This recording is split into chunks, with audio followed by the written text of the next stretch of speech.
그 이스라엘의 왕정 역사, 왕정 시대가 있잖아요. 그게 뭐예요? 왕이 이제 세워져서 왕이 이스라엘을 통치하는 그 기간을 얘기하는 거거든요.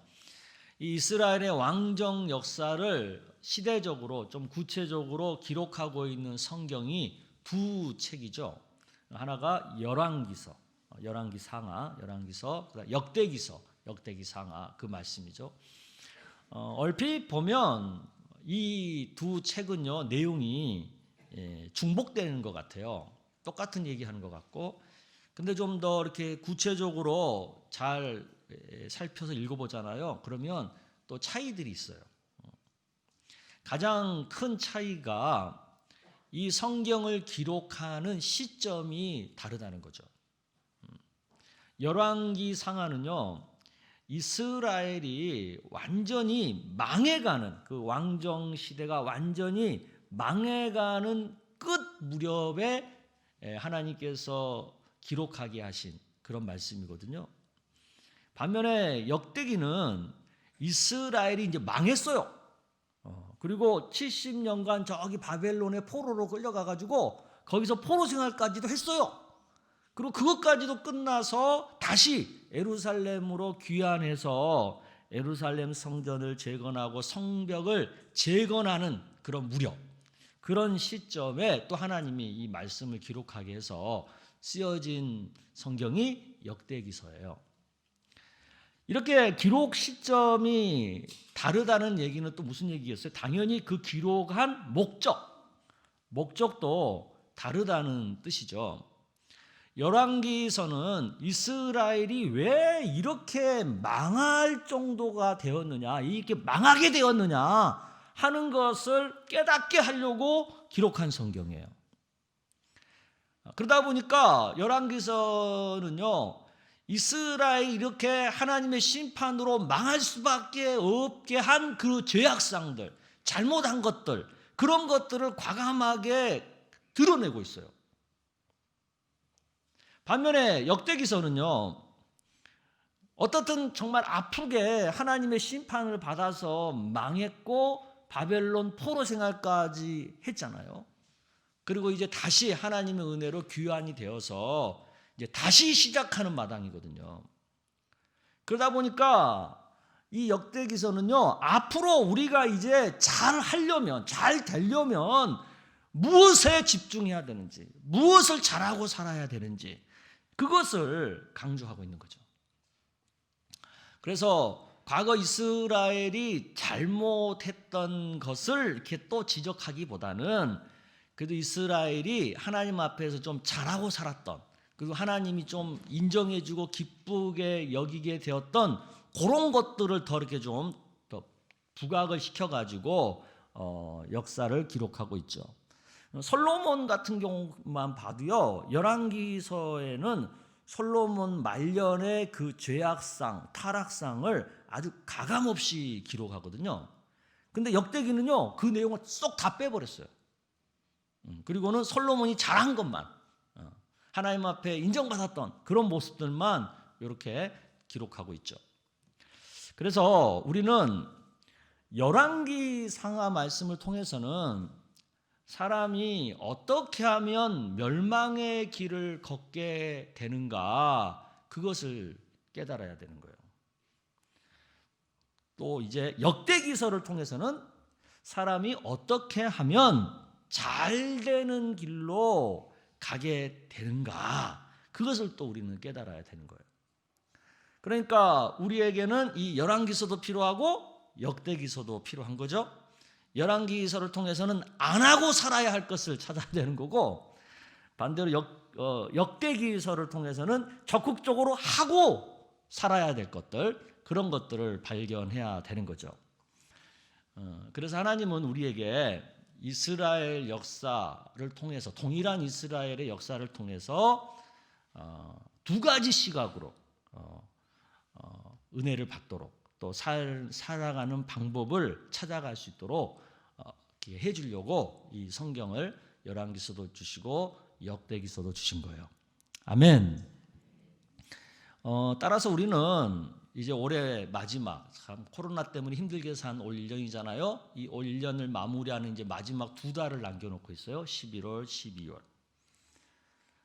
이 시간은 한 해를 잘 마무리함과 동시에 또 새해를 잘 계획해야 되는 굉장히 중요한 시점이지 않습니까? 이 시점에 하나님이 우리에게 역대기하 말씀을 묵상할 수 있는 기회를 주신 거예요. 이번에 우리 예배와 선교 묵상 본문이 역대기하거든요. 그래서 우리가 역대기하 말씀을 묵상하는 가운데 작금의 심각한 코로나 상황 가운데서도 우리가 이걸 잘 견뎌내고 이겨낼 수 있는 답을 우리는 찾아야 돼요. 그 답을 찾고 그 답을 우리 삶에 적용을 하면 우리는 잘 살 수 있는 길로 가게 됩니다. 왜? 그게 역대기 말씀이 기록된 목적이니까. 아멘. 바라기는 우리 풍성교회 성도님들이 역대하 말씀 묵상을 좀 집중해서 앞으로 한 2달간 집중해서 이 코로나 환란 가운데서도 우리로 하여금 잘 되게 하시는 하나님의 뜻을 깨닫는 그런 은혜가 있기를 축복합니다. 역대기를 기록한 저자는 오늘 본문에서 솔로몬이 왜 잘 되었는지 그걸 보여주고 있어요. 즉 솔로몬이 잘 될 수밖에 없었던 어떤 삶의 비결을 보여주고 있어요.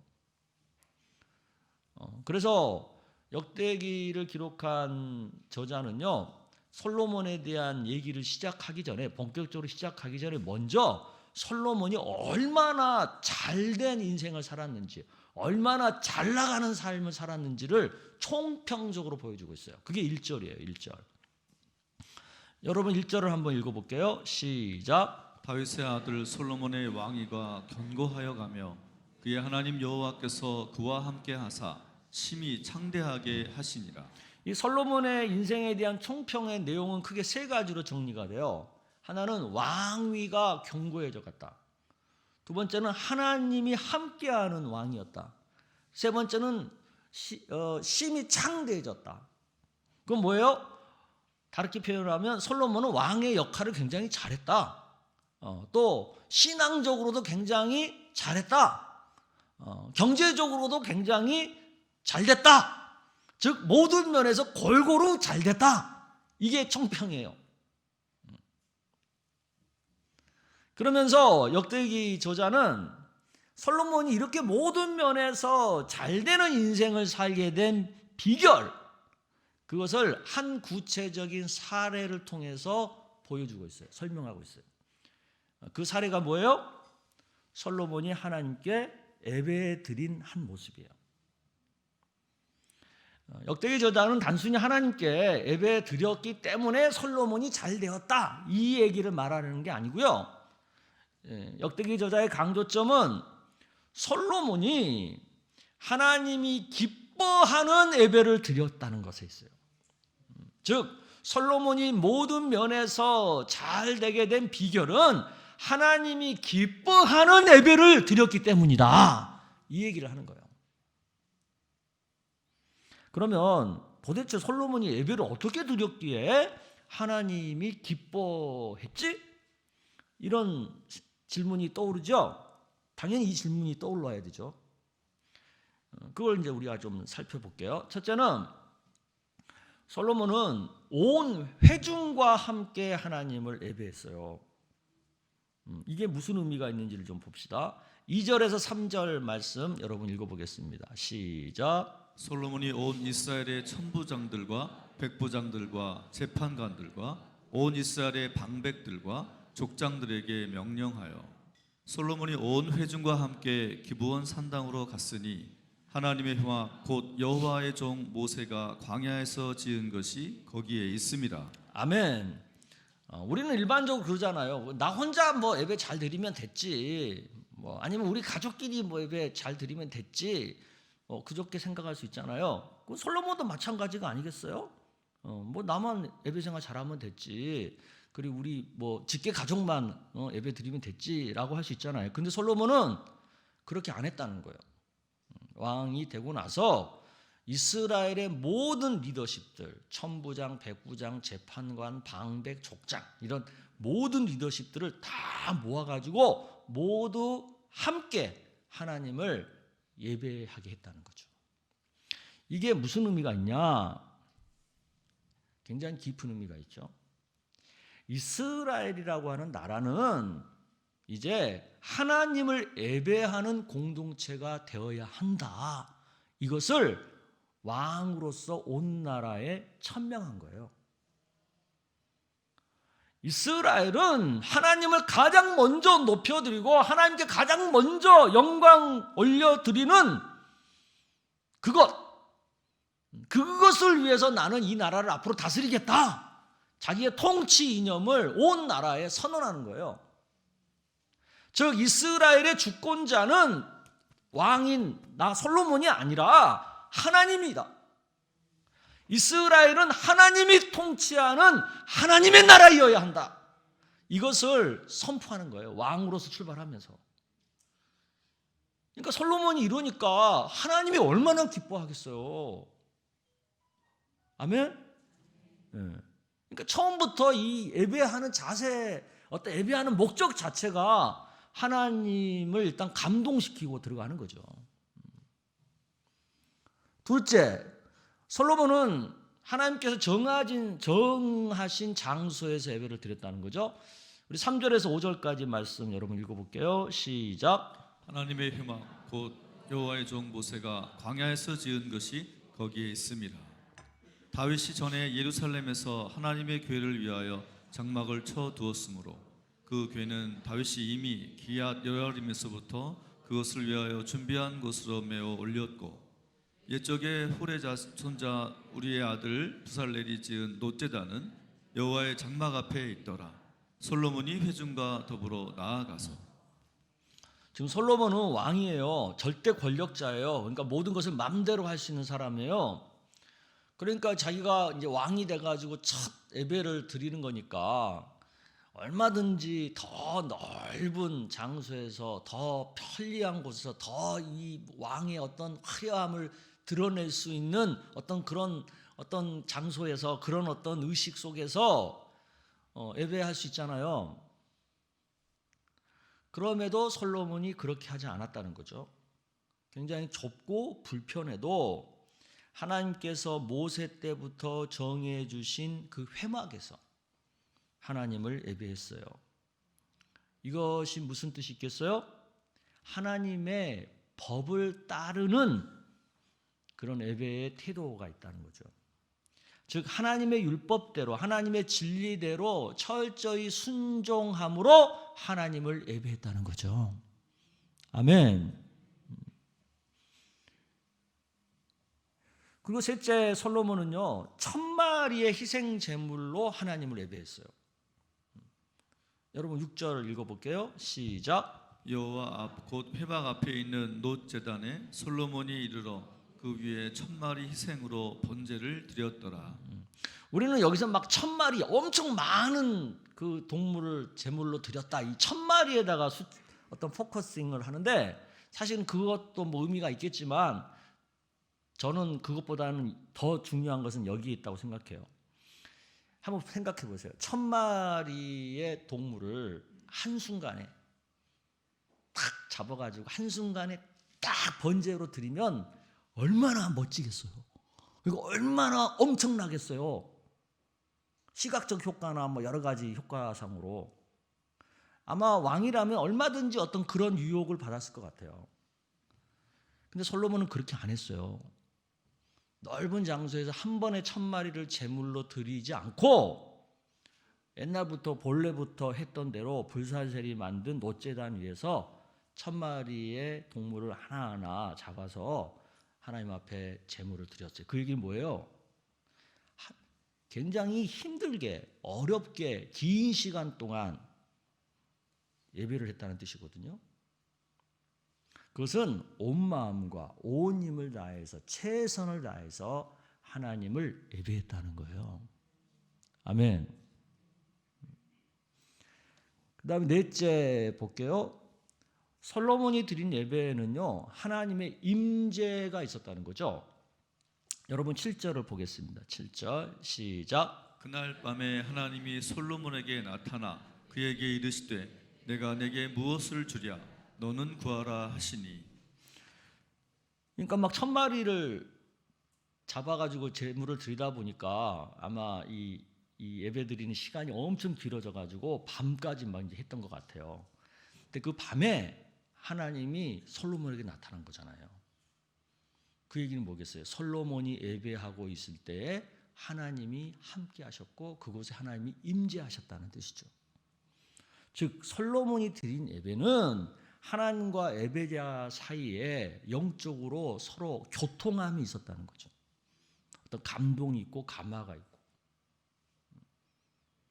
혼자만 막 예배하는 게 아니라 하나님과 우리 예배자가 서로 이렇게 교감하는 영적인 교감이 있는 예배였다는 거죠. 그리고 다섯 번째 예배의 모습을 볼게요. 솔로몬은 진리로 하나님을 예배했죠. 11절 12절 말씀 여러분 볼게요.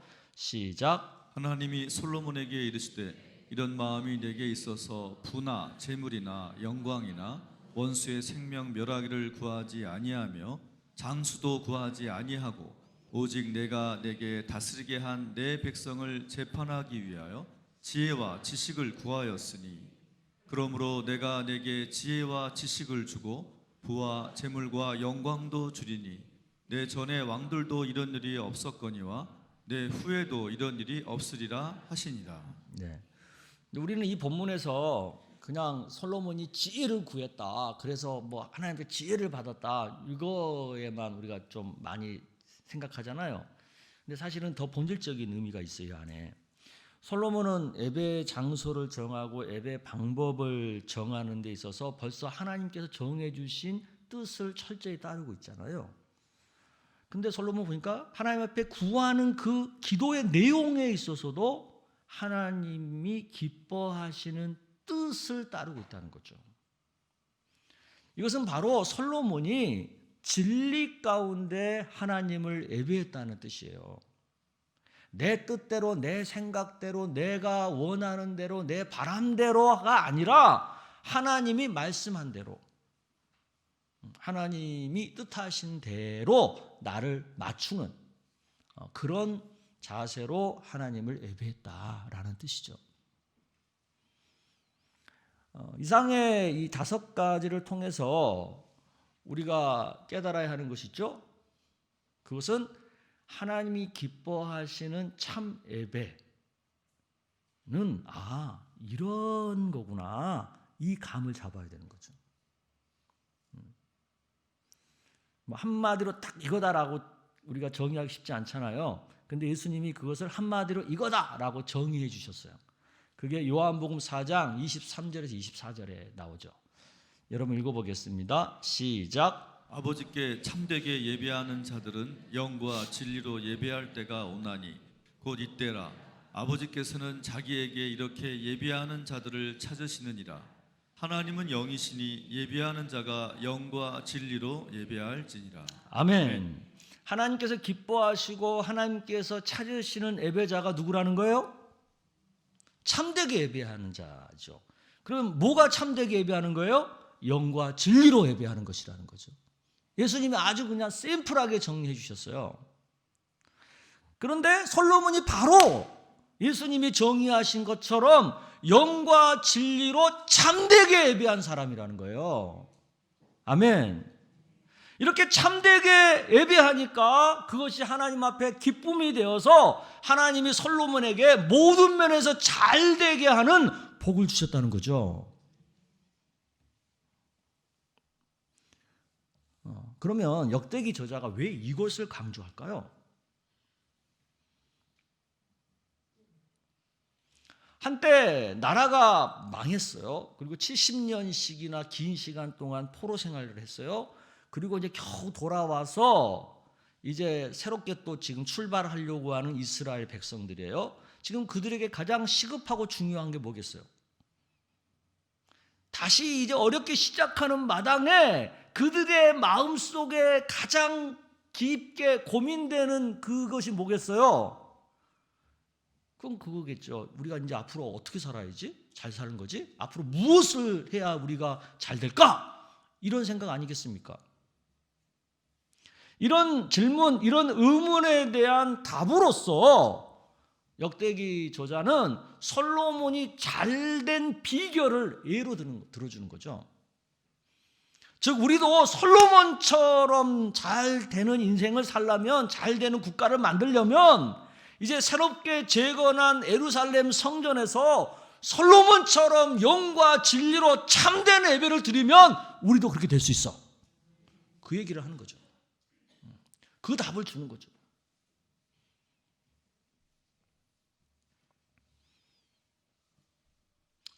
근데 그 답에 대해서 좀 이런 생각이 들어요. 아니 뭐 참되게 예배하는 게 뭐 대단한 거 아니잖아? 뭐 우리 늘 예배하는 건데 그게 뭐 새로운 것도 아니네? 우리 이렇게 생각할 수 있어요. 근데 이 역대기 저자가 성전에서 참된 예배를 강조하는 이유가 있어요. 왜냐하면 지금 이 사람들은요, 성전에서 참되게 예배한다는 것에 대한 감이 없는 사람들이에요. 왜? 바벨론에 살 때 성전에서 제사 예배를 드려본 경험이 없는 사람들이에요. 왜냐하면 포로 생활하는 동안에는 성전이 없었잖아요. 그러니까 그들은 일정한 장소에 모여서 그냥 율법 낭송하고 율법 듣는 곳으로 제사 예배를 대신하는 예배 생활을 했던 사람들이에요. 그러다 보니까 동물 제사로 예배하는 것을 몰라, 익숙하지 않아 이 사람들은. 그러니까 동물 제사를 드리면서 영과 진리로 예배한다, 이게 어떤 개념이지? 이거에 대한 감 자체가 없는 거예요. 그래서 역대기를 쓰신 저자는 솔로몬의 그 예배를 통해서 우리가 제사를 드릴 때는 이렇게 영과 진리로 예배를 드리는 거야, 그걸 보여주는 거죠. 아멘. 아마 지금 우리도요, 이 코로나 때문에 이 온라인 예배를 지금 계속 드려왔잖아요. 이러다 보니까 나중에는 이렇게 교회에 모여서 예배 드리는 것이 굉장히 어색하고 생소해질 가능성도 있어요. 코로나가 종식이 되어도요, 교회에 오지 않고 계속 온라인 예배를 고집하는 사람들이 많아질 가능성이 상당히 높아요. 실제로 어느 기관에서 설문조사를 했는데 한 30% 정도가요, 코로나가 끝나도 자기는 계속 온라인 예배 드리겠다, 그렇게 응답했다고 하잖아요. 어떤 측면에서 보면 지금 시점은 그 역대기 말씀이 기록될 당시의 영적 상황, 예배 상황과 굉장히 유사하다고 볼 수 있어요. 그렇기 때문에 지금 우리에게 가장 시급한 문제, 영적으로 시급한 문제가 뭐냐? 그것은 참된 예배자가 우리가 되느냐 못 되느냐, 영과 진리로 예배하는 것에 우리가 성공하느냐 실패하느냐, 이거예요. 이거에서 우리가 성공하느냐 실패하느냐에 따라서 앞으로 우리의 미래가 어떻게 되느냐가 결정되는 거예요. 그 예배가 온라인으로 드리는 예배이든 이렇게 교회에 모여서 대면해서 드리는 예배이든 그 예배는 반드시 참된 예배가 되어야 하는 거죠. 영과 진리로 예배하는 그 예배, 그래서 하나님이 기뻐 받으시는 그 예배가 되어야 하는 거죠. 이것이 지금 우리에게 닥쳐 있는 영적으로 예배적으로 굉장히 시급한 그런 문제죠. 솔로몬은 오늘 본문에서 우리에게 영과 진리로 예배한다는 것이 어떤 것인지를 굉장히 잘 보여주고 있는 거죠. 우리도 솔로몬처럼 예배를 드릴 때는 어떤 마음으로 드려야 돼요? 가장 먼저 하나님을 높여드린다. 하나님의 통치의 영광을 올려드린다. 내가 예배하는 이곳이 하나님 나라가 되어야 한다. 어떤 예배의 목적을 가지고 우리가 예배를 시작해야 되는 거죠. 그리고 내 마음대로, 내 뜻대로, 내 생각대로, 내 멋대로 막 예배하는 게 아니라 적어도 하나님께서 정해 주신 방법과 뜻에 따라서 진리로 예배를 드려야죠. 그리고 내가 막 그냥 형식적으로 그냥 습관적으로 해야 되니까 하는 그런 예배가 아니라 그 예배 시간만큼은 어떤 성령의 감화와 감동과 또 성령과 영적으로 교통하는 그런 하나님의 임재하심을 느끼면서 영으로 예배를 드려야죠. 아멘. 그런데 우리 예배가 어떤 진리보다는 어떤 편리를 우선해서 예배를 하잖아요. 그러면 그 예배자는 진리를 떠난 예배가 되고 떠난 예배자가 되는 거예요. 또 어떤 영적인 감화, 감동, 교통보다는 어떤 그 예배 시간의 즐거움, 어떤 예배의 간편한 그냥 그래 예배 빨리 해치우고 말지, 그냥 예배 드렸어, 이런 어떤 그런 것을 추구하면서 그런 것들을 생각하면서 우선하면서 예배를 드리잖아요. 그러면 그것은 영으로 드리는 예배가 아닌 거예요. 영을 떠난 예배자가 되는 거죠. 그러니까 지금 우리한테 되게 중요한 것은 예배 장소가 어디냐, 예배 방법이 뭐냐 이게 아니라 어떤 태도로 예배를 드리느냐, 이게 중요한 거예요. 그러므로 우리는 그 어느 때보다도 영과 진리로 참된 예배를 드리는 것에 집중해야 돼요. 그래서 우리가 예배하는 곳, 예배하는 그 시간이 하나님 나라가 되게 해야 되는 거죠. 그게 온라인이든 오프라인이든 가정이든 일터이든 교회이든 내가 참되게 예배 드림으로 그곳 위에 하나님 나라가 세워지도록 하는 것에 우리는 총력을 쏟아야 되는 거죠. 이것이야말로 우리가 코로나 이후에도 이제 잘 살아갈 수 있는 형통한 삶을 살아갈 수 있도록 하는 성경이 우리에게 주는 정답이에요. 이것을 믿으시기를 바랍니다. 그래서 저는 내년도 우리 교회 목회 방향, 우리 교회 표를 기도하면서 생각을 했는데 정했어요. 그게 바로 참된 예배로 세우는 하나님 나라. 올해는 우리가 기도로 사는 하나님 나라였잖아요. 내년에는 참된 예배로 세우는 하나님 나라. 그 얘기는 뭐겠어요? 우리가 어디서 예배를 드리든지 영과 진리로 참된 예배를 드리는 것을 힘쓰자. 그래서 우리가 예배하는 곳마다 그곳이 하나님 나라 되게 하고, 그래서 하나님 나라가 됨으로 우리의 삶이 영육간에 형통해지고 범사가 잘 되는 그런 복을 누리자. 이게 이 표에 담겨 있는 목회적인 뜻입니다. 역대기서는요, 그들이 역사적으로 실제로 경험한 것을 가지고 우리한테 지금 교훈하는 거잖아요. 그러니까 이 말씀을 우리는 가슴 깊이 새기고요, 그걸 잘 실천만 하면 우리도 솔로몬이 그랬던 것처럼 모든 면에서 잘 되는 인생을 살 수가 있는 거예요. 아멘. 이 말씀을 믿으시고 이 말씀에 한번 따라서 이 말씀대로 잘 살아보는 은혜가 우리 가운데 있기를 축복합니다.